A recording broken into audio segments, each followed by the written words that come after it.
Pulitzer Prize-winning photojournalist Lynsey Addario risked her life to cover nearly every recent war. She's been kidnapped twice. In her new book titled It's What I Do, Addario shares her journey covering chaos and suffering and finding love in the middle of it all.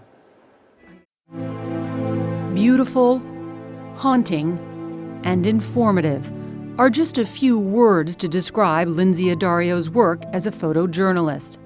Risking one's life to document crises around the world is a mission most people would shy away from, but Lynsey runs towards it. Do you think that what you do is a calling?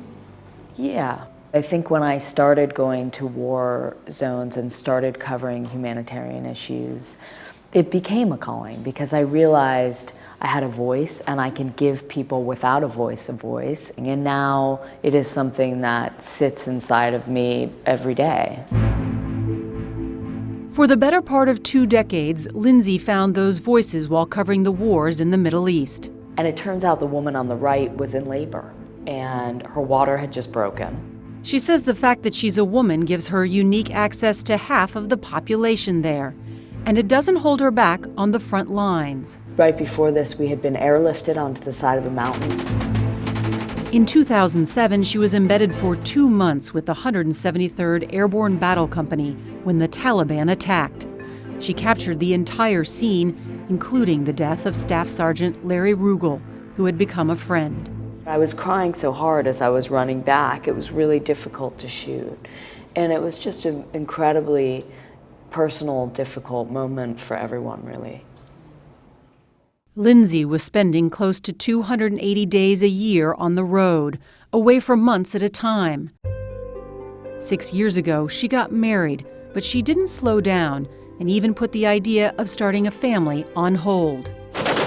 But in 2011, when she was covering the uprising in Libya, that all changed. 4 journalists, 2 reporters, and 2 photographers for the New York Times disappeared on Tuesday. On March 16th, she and 3 of her colleagues were kidnapped. For 6 days, they were tied up, blindfolded, beaten, and threatened with death. She was 37, and she thought constantly about her husband, Paul.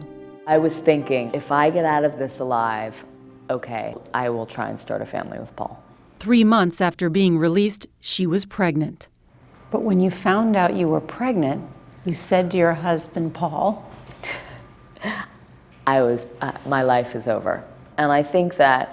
you said my life is over? Yes, I was terrified. Why? And I'm honest about it. And I think a lot of women are not. And a lot of women act like it's the easiest decision. And I'm just going to have a baby and put my life on hold and not be worried about it. Well, I was worried. You knew it would change your life and the assignments you could take. I didn't know a single female photographer who covered conflict who even had a boyfriend, much less a husband or a baby. There were no role models. There was not one that I could think of.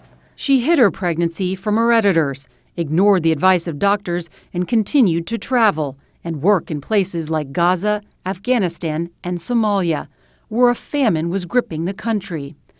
It was there that she met Abbas, an 18-month-old who was dying of malnutrition right in front of his mother's eyes. As she knelt down to photograph him, she felt her own baby kicking inside of her.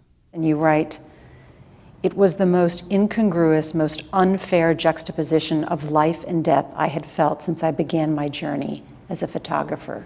It was really hard. Yeah, it was really hard. What do you say then to people that look at what you've done and say, here she is pregnant, ignoring the advice of her doctor and putting the life of her unborn child in danger? I just asked myself, who are these people and what sort of sheltered life do they live if they think that there are not women getting pregnant and giving birth every single day in those countries? And why are they not up in arms about that? The other thing is, it's a double standard. I mean, a lot of my male colleagues go to war zones when their wives are 9 months pregnant. And why is no one upset about that? 4 months after that day in Somalia, Lucas Simon was born in a London hospital. When he was 3 months old, Lynsey made the same difficult decision so many new moms make. She decided to go back to work. Are you aware Or more aware of your own mortality now? Yes, definitely. Now I go in and I say, okay, I have to stay alive, and how can I cover this story and make sure I can get home?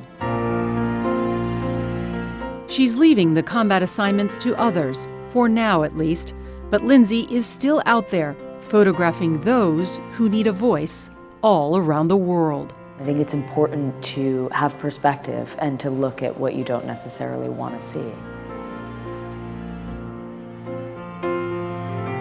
She's one of the bravest people I've ever met. I mean, a journalist who, traveled with Anthony Shadid and Tyler Hicks into all of these difficult places, was kidnapped twice. And it's amazing because her pictures tell a story that none of us can tell without those cameras and pictures and journalists who put their lives on the line to bring us the story. Yeah, she's a badass. We featured her in Oprah magazine, so I'm familiar with her work, but I loved her candor with you, Norah. She was surprised by the reaction. Yeah, she was surprised by the reaction.